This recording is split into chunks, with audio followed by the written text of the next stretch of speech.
Okay, my name is Brad Huffine. I'm a major in business management and marketing at Pitt State. Brad Huffine was leaving an average day of work on Christmas Eve when suddenly a malfunction with his motorcycle changed the course of his holidays. My wheel bearing went out as I left my job, got about 40 yards from my job, and it started going into a low-speed wobble, which in turn on a motorcycle low-speed wobble, the bike just starts shaking and your handlebars start slapping the tank. And what happened is it ejected me off the right side of the bike whenever it caught traction, and I hit the pavement, and my bike proceeded to skid about 40 more yards from going about 40 miles an hour. When the paramedics got there, I wasn't conscious. There was 15 minutes of no pulse, and they had to resuscitate me 3 times. They proceeded to get life flight out there because they knew in the ambulance that I pretty much had 0 chance of making it because they knew they had to get me somewhere quick. Brad's parents requested he be sent to KU Med, but the medics decided if he wanted any chance to survive, that he should be transported to Freeman Hospital in Joplin. They proceeded to get me to ICU, get me put on the ventilator, and then they allowed my parents to come in and friends and everything, where over that night they'd open my eyes, the doctor would, and flash a flashlight in, and like usual your pupils change, but mine weren't changing, and then they hooked me up to the brain waves, which the EEG registers your brain waves, and it was literally just like a flat line. There was no activity. And then going into Christmas Day, I still had no brain activity in the morning. So they finally told my parents to prepare for the worst of being brain dead if I was to wake up.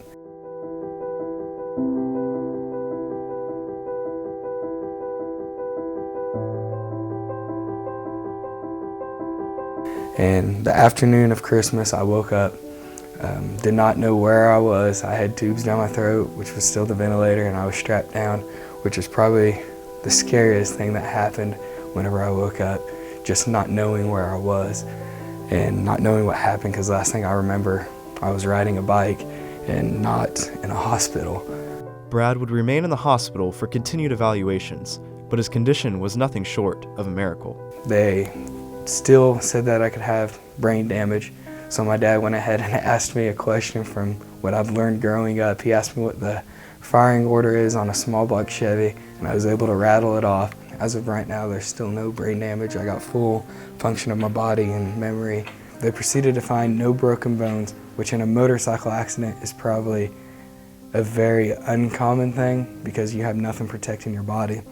Whenever I remember going down, last thing I remember was my head hitting the handlebars, and the little triangle piece on the forks was broken off, and they believe that's what I hit, which in turn, whenever you get knocked out, obviously your body goes limp. That's probably one of the things that saved my life. Brad's bike incurred a fraction of the damage that he did, all thanks to one part. Most people put frame sliders on a bike, and my bike fell to the right side, which you can see the difference on the two. It just skidded across the road. If it wasn't for this, instead of being about $500 worth of damage, I probably would have had about $4 or $5 grand worth of damage on the bike. What many people were wondering about Brad after everything settled was what happened, if anything, while he was brain dead. Brad Huffine explains a detailed post-living experience. I don't know how religious Pitt State likes it to be. Last thing I remember was going down, and then I woke up and I was in a field, is what I remember. It was just this bright, there was a bright light, and then there was just green grass and everything. It's the softest grass I've ever felt. Color that you normally see here, just brighter and way better looking color. You can just see it so much clearer. So I'm walking and I was confused because I was like, I grew up in Southeast Kansas and there's nowhere like this. And so I keep walking, and then there's dogs running around, and there's all these kids playing, and people just walking up and down the street with just their family and everything, and there's beautiful cars and all these huge houses. Just walking around, and it's just being perfect. Everything you could imagine, it was there.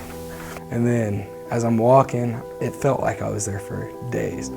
And I just look up to the sky whenever I hear "your house ain't built yet."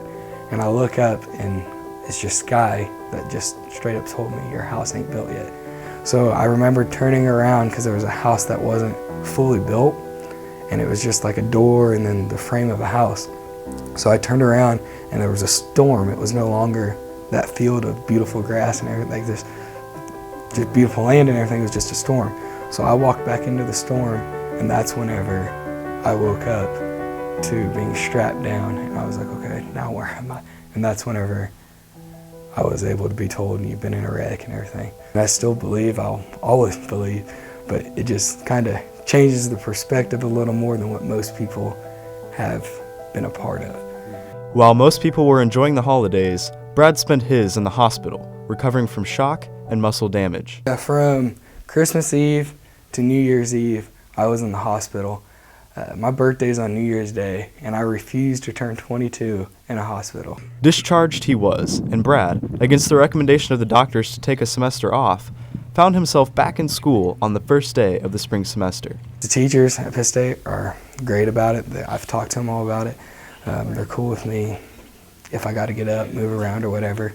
They're just glad that I'm still able to come to Pitt State and participate in everything. I'm just blessed to be able to walk around still and be able to go out and see my friends. Obviously right now there's still a lot that I can't do, but I'm totally fine with not being able to do stuff and just take my time and slowly get back to it instead of worrying about not being able to do it ever again.